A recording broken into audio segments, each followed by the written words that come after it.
The Benghazi story you've been told is a flat out lie.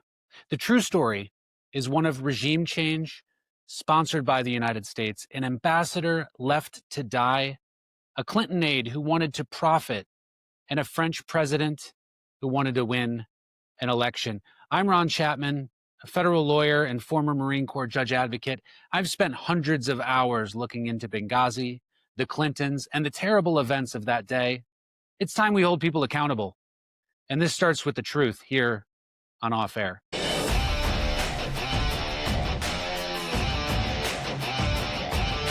In March 2011, 2 weeks after France began bombing Libya, Hillary Clinton's longtime friend and advisor, Sidney Blumenthal, passed an intelligence memo that purportedly revealed France's true motivations for wanting to topple Libyan dictator Muammar Gaddafi's regime. Newly surfaced documents revealing the 2016 frontrunner used a second private address while running the State Department. She used it to correspond with longtime aide Sidney Blumenthal, even though the White House has essentially banned him from taking a job with the government or doing business with the State Department. Email exchanges reveal Blumenthal gave Clinton advice on Libya while simultaneously pursuing a business venture there. Alan Combs, host of the Alan.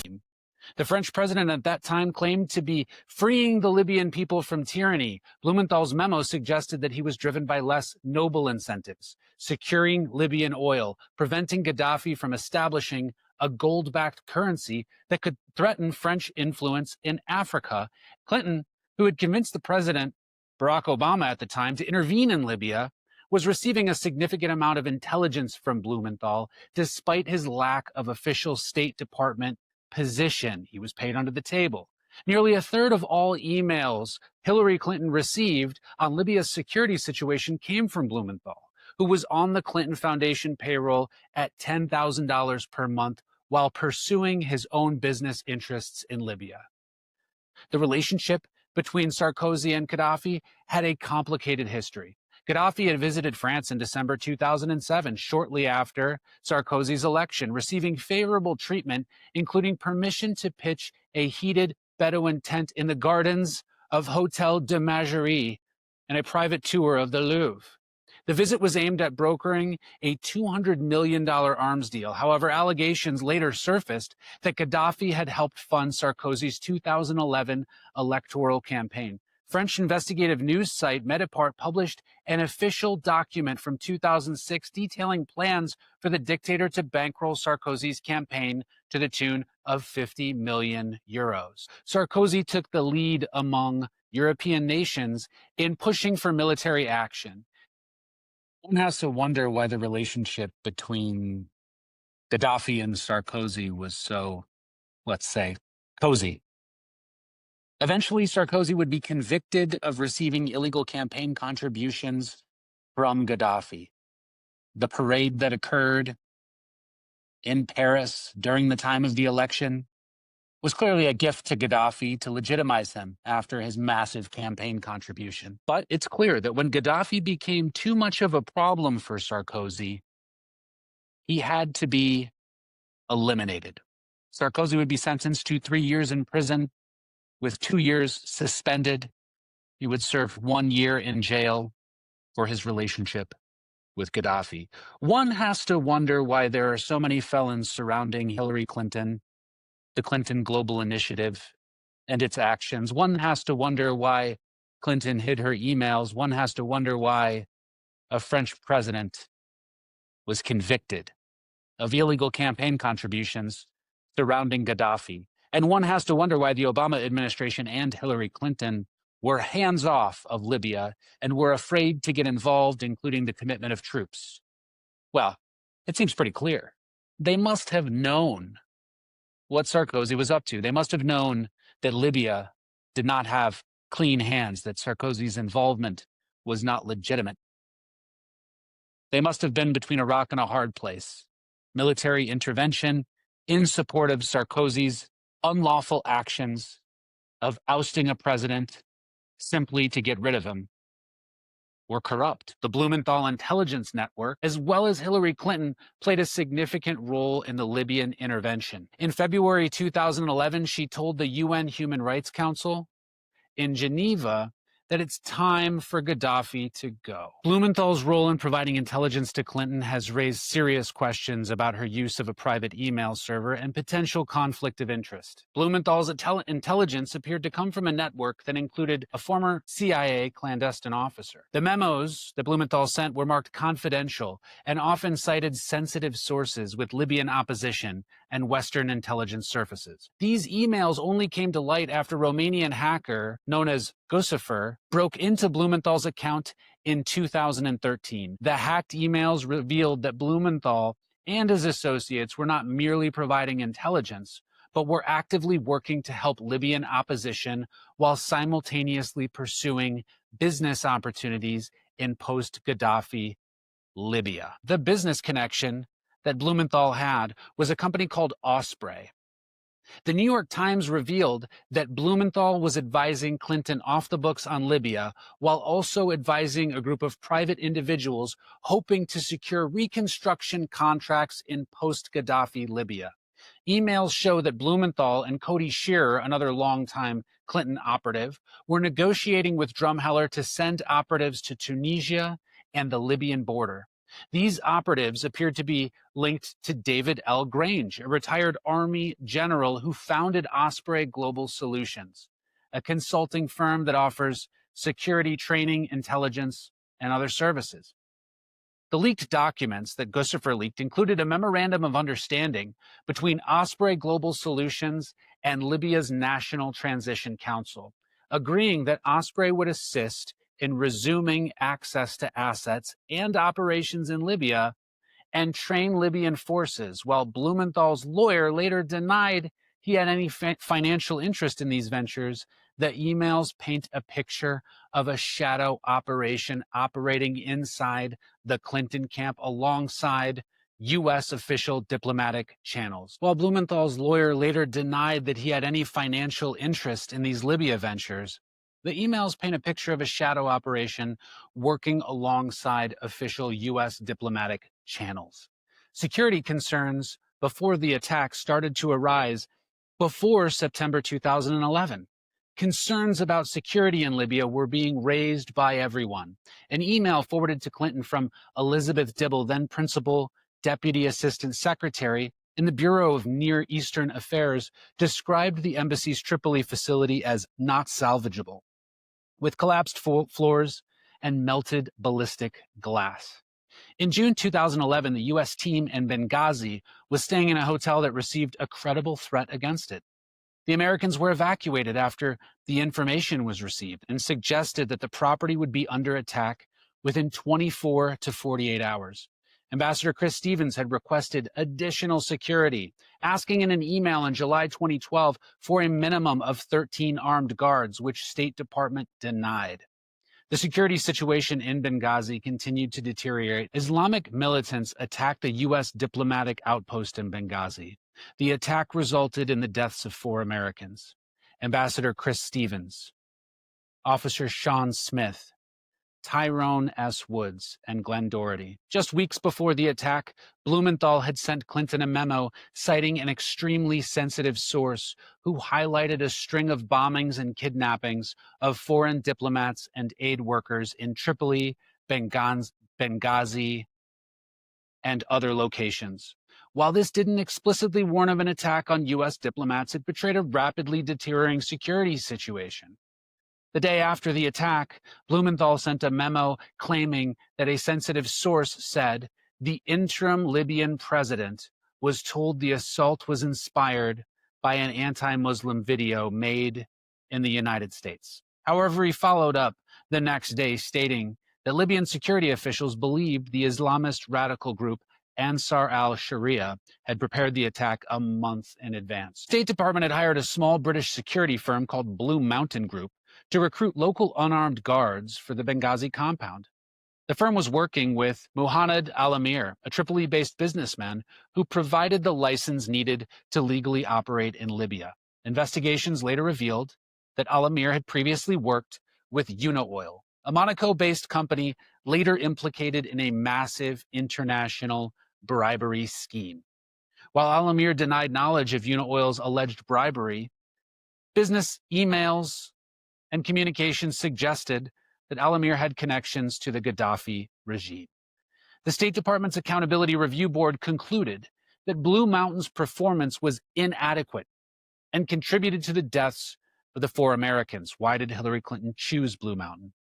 No guards were present outside the compound immediately before the attack, some security. This classified cable, first reported by Fox News, shows that by mid-August 2012, Ambassador Stevens and his team knew they were in trouble, warning the State Department that radical Islamic groups were everywhere. It was a disaster. They were sending these cables back to the contracting guys and the decision makers back here, and they weren't responding. The political fallout in the initial days after the attack was a disaster. The Obama administration immediately attributed the attack to an Islamic video that had incited protests. The narrative was later challenged as evidence emerged that it was a planned terrorist attack. Clinton's emails reveal her concern about her public statements on the attack's cause. And yet 5 days later, Susan Rice goes on 5 TV shows and she says this: Benghazi was a spontaneous reaction as a consequence of a video. A statement we all know is false. But don't take my word for it. Here's what others have said. Rice was off the reservation on 5 networks. White House worried about the politics. Republicans didn't make those statements. They were made by the people who work for you in the Near Eastern Affairs Bureau, the actual experts on Libya in the State Department. The Benghazi attack became a major political issue during the 2012 presidential election and continued to dog Clinton during her 2016 presidential campaign. Republicans conducted multiple investigations, including a House Select Committee on Benghazi that released a report in June of 2016. The report painted a picture of bureaucratic inertia rapidly worsening in Libya and inadequate resources leading to the killings. While not directly blaming Clinton, it suggested that she and top aide Patrick Kennedy should have realized the risks posed to the Benghazi mission by extreme groups. The report shows a Marine Corps anti-terrorism team in Spain changed in and out of civilian clothes 4 times while the State Department and White House debated whether the team should be in uniform. Years later, we have an opportunity to look at what happened in Benghazi with sober eyes and a sober mindset, with the knowledge of what the Clinton Foundation really is, with the knowledge that 4 Americans died and absolutely 0 people were held accountable. What I'd like to do now that we have the history of what happened in Benghazi settled is dive into the motivations behind regime change, behind the death of the ambassador, behind the attribution to a video, and a cover-up that involved the deepest levels of government. Let's go back to the American mission in Benghazi. The Clinton Foundation is known for making a lot of money based on crisis. Poor African countries, AIDS, destabilization is how the Clinton Foundation makes their money. Everybody knows that with these political organizations, there's the need for NGOs, non-governmental organizations, to occupy an area shortly after there's been a crisis. The same thing would have happened in Libya when things started to pop off. The Arab Spring starts. Gaddafi is killed. There's unrest in Libya, and there's a need for a new government. And the question for Libya at the time was, what role does the United States play in it? What role does France play in it? Now, of course, Gaddafi and France were on relatively good terms, but then the French president at the time started to sour on the issue. Regime change became a convenient thing for France. If Gaddafi started to pull away from France, start his own currency, and prevent France from having access to the oil wells that were located in Libya, France would be hurting. Oil prices would skyrocket. Re-election becomes difficult. And so what are the options that France has next? Regime change. Good old-fashioned French regime change. Now, the Americans obviously have a hands-off policy because they know that they don't want to get involved in good old-fashioned regime change, at least not publicly. Enter Hillary Rodham Clinton. Enter the Benghazi mission. Ambassador Chris Stevens, a loyalist to the Clintons, ready and willing to go where he was told, occupied a hotel that was unstable, a collapsing roof and floors, and then eventually an annex that was unsatisfactory for American presence. Do we back him up with American forces with the usual accoutrement of Marines that would stand guard and protect him if something happened, with a rapid response force that was capable? No. Because he's not there to establish a diplomatic mission.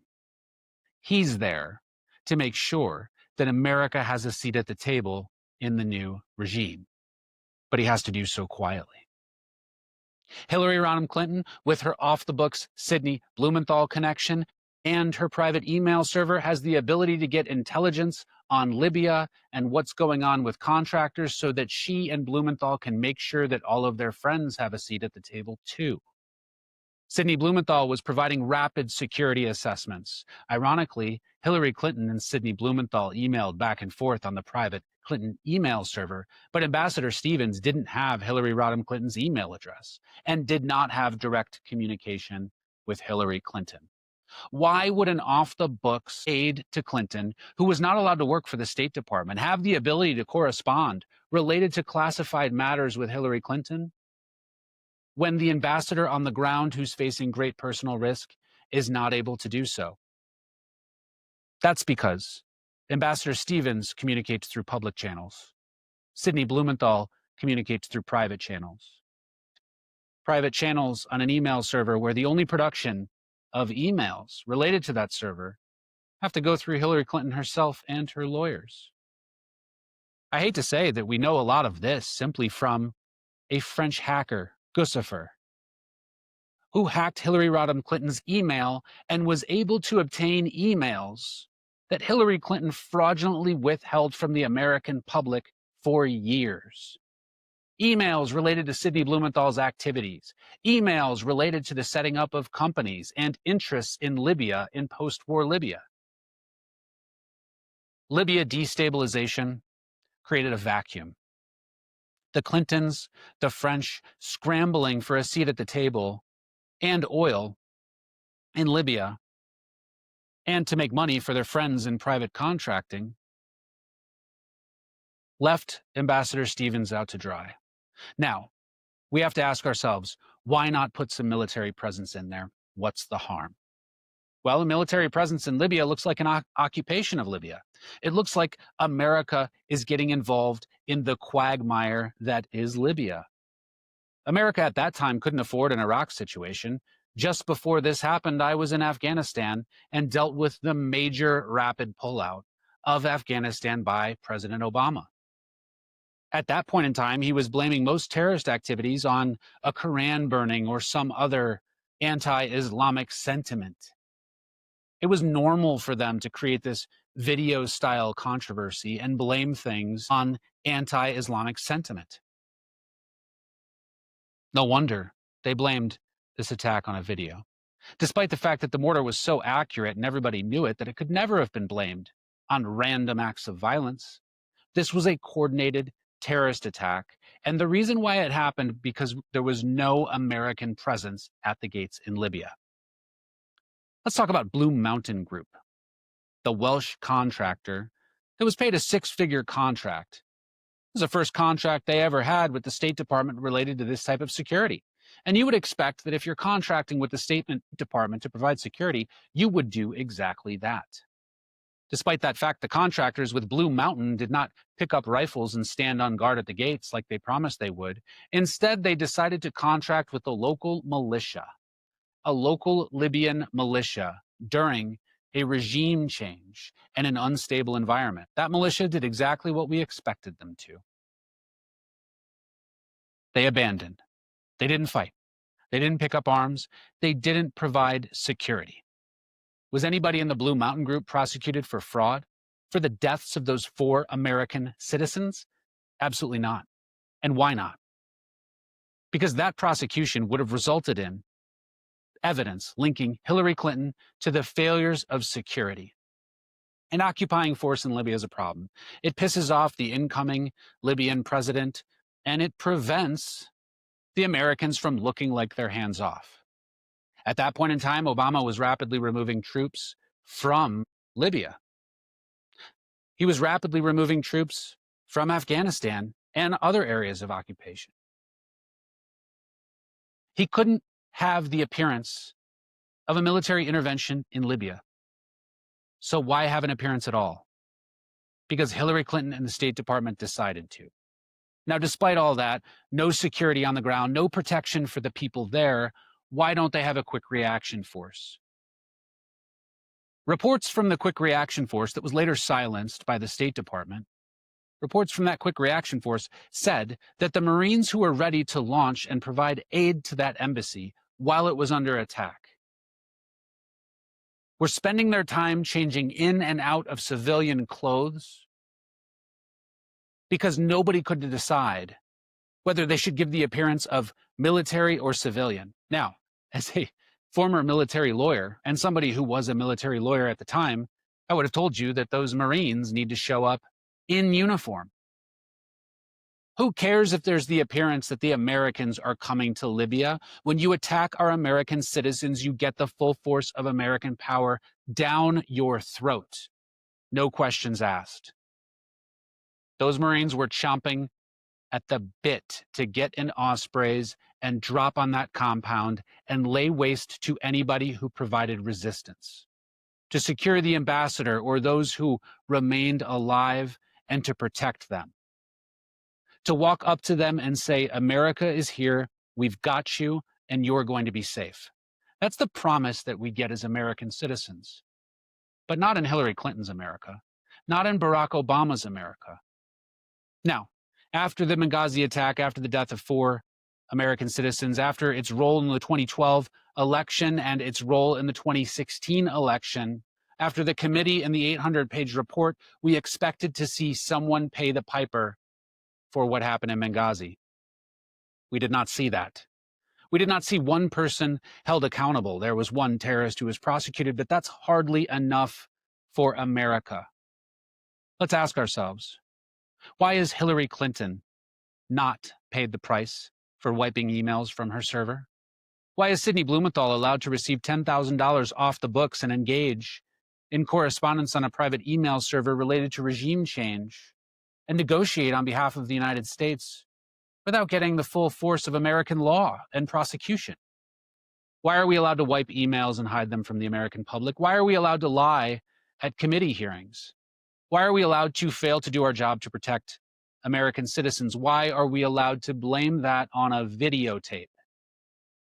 Why are we allowed to look directly into the eyes of the American people after raising our right hand to tell the truth and say a bold-faced lie?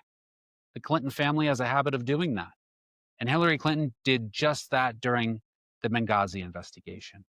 She lied about her disclosure of emails, only to have them revealed by an attack. But, listeners of Off Air, we've got something else for you lined up. Deals with Anthony Weiner.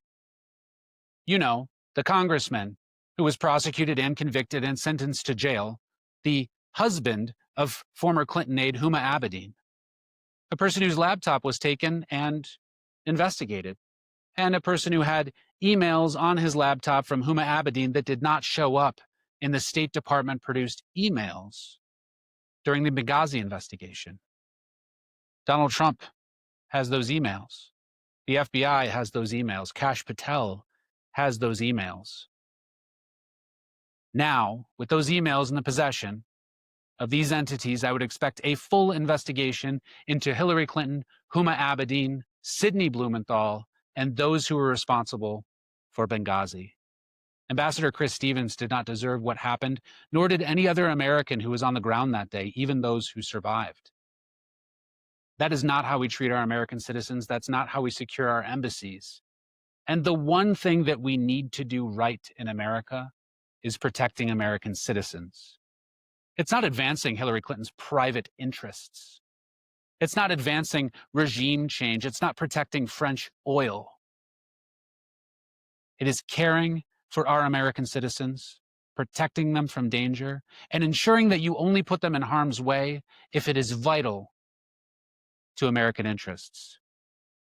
I'd like to thank all of the subscribers who've joined Off Air. If you like this episode and you want to hear more, click subscribe, click the bell notification, drop me a comment, let me know what you like. And I will mention that this entire story came from a viewer comment on the last Hillary Clinton episode that I did. We're doing a 4-part series on Hillary Clinton. There's still 2 more parts to go. I'm Ron Chapman. This is Off Air. Thanks for joining.